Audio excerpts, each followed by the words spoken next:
बकरा तो कुर्बान हो गया, अब उसके गोश्त का क्या करें।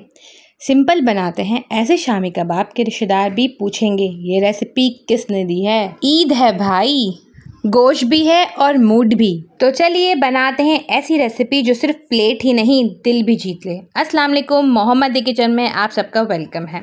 ज़बरदस्त से शामी कबाब बनाने के लिए मैंने सबसे पहले आधा किलो बोनलेस गोश्त लिया है, बगैर हड्डी के गोश्त लिया है। आप चाहें तो मटन का गोश्त भी ले सकते हैं, आप चाहे तो बीफ का गोश्त भी ले सकते हैं। ये कबाब रेशे की तरह होंगे, तो ये कीमे से नहीं बनते, ये बोटी से ही बनते हैं और ये बहुत ही लजीज बनते हैं। मेरे कहने पर ज़रूर ट्राई कीजिएगा।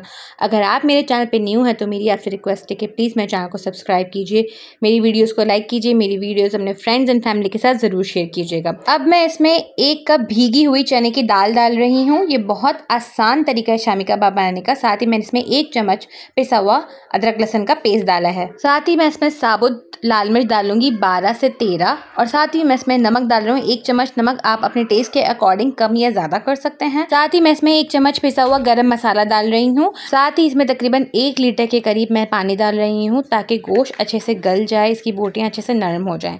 हमें इसे तब तक पकाना है जब तक सारा पानी रिड्यूस ना हो जाए और गोश्त गल जाए। जैसे इसका पानी रिड्यूस हो जाएगा, गल जाएगा, तो हम इसे खावन दस्ते से या दाल घोटनी से इस तरह घोट लेंगे। इसे हमें चॉप नहीं करना, ना ही हैंड ब्लेंडर से इसको ब्लेंड करना है। हमें इसे हाथ से इसी तरीके से कूटना है। क्योंकि गोश्त बहुत अच्छे से गला हुआ है तो ये आराम से रेशा रेशा हो जाएगा और इस तरह कबाब बहुत अच्छे बनेंगे। साबुत मिर्चें आराम से इस तरह कुट जाएंगी, इसमें अच्छे से पिस जाएंगी हाथ से। मैंने गरम मसाला साबुत इसी वजह से नहीं डाला था क्योंकि ये दाल घोटनी से अच्छे से नहीं पिस पाता, तो इसी वजह से मैंने इसके अंदर पिसा हुआ गरम मसाला डाला था। जब ये अच्छे से पिस जाए तो हम इसके अंदर फर्दर खड़े मसाले डालेंगे। उसमें मैंने प्याज ली है चॉप्ड, बारीक अच्छे से चॉप कर ली है। 7 से 8 हरी मिर्चें ली हैं, इसको भी मैंने चॉप कर लिया है। और 1 कप मैंने पुदीना लिया है, उसको भी अच्छे से चॉप कर लिया है। साथ ही मैं इसमें 1 चम्मच चाट मसाला का डाल रही हूँ और अब मैं इसके अंदर 2 अंडे डाल रही हूँ। पहले आप 1 अंडा डालिएगा और चेक कर लीजिएगा कि आपका मसाला ड्राई तो नहीं। अगर आपका मसाला ड्राई है तो आप 1 और अंडा डाल दीजिएगा। और अंडे के साइज़ पे भी डिपेंड करता है, कुछ अंडे बड़े होते हैं, कुछ छोटे होते हैं, तो आप अकॉर्डिंग टू योर नीड अंडा डालिएगा। अंडा डालने के बाद आप इसको अच्छे से मिक्स करें ताकि अंडा, प्याज, पुदीना और हरी मिर्चें अच्छे से आपस में मिल जाएं और उसका फ्लेवर आ जाए। फिर जो साइज़ आपको पसंद हो उस साइज़ के आप कबाब शेप दे दीजिए।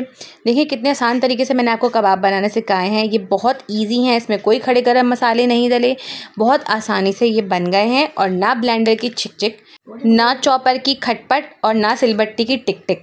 कबाबों को हमें डीप फ्राई नहीं करना है, शैलो फ्राई करना है तब तक जब तक इसकी एक साइड पे गोल्डन ब्राउन कलर ना आ जाए। तो आप इसे फ्लिप कर लीजिए। देखिए कबाब कितने रेशेदार बने हैं, बोटियाँ इसकी आराम से टूट रही हैं। इतने मज़े के नरम और जूसी कबाब आपको और कोई नहीं बताएगा जनाब। रेसिपी ट्राई करके फीडबैक ज़रूर दीजिएगा। अब चलती हूँ, मिलूंगी किसी नेक्स्ट रेसिपी में इस दुआ के साथ। अल्लाह ताला हम सब के दस्तरखान हमेशा आबाद रखे। आमीन सुम्मा आमीन। अल्लाह हाफ़िज़। ईद मुबारक।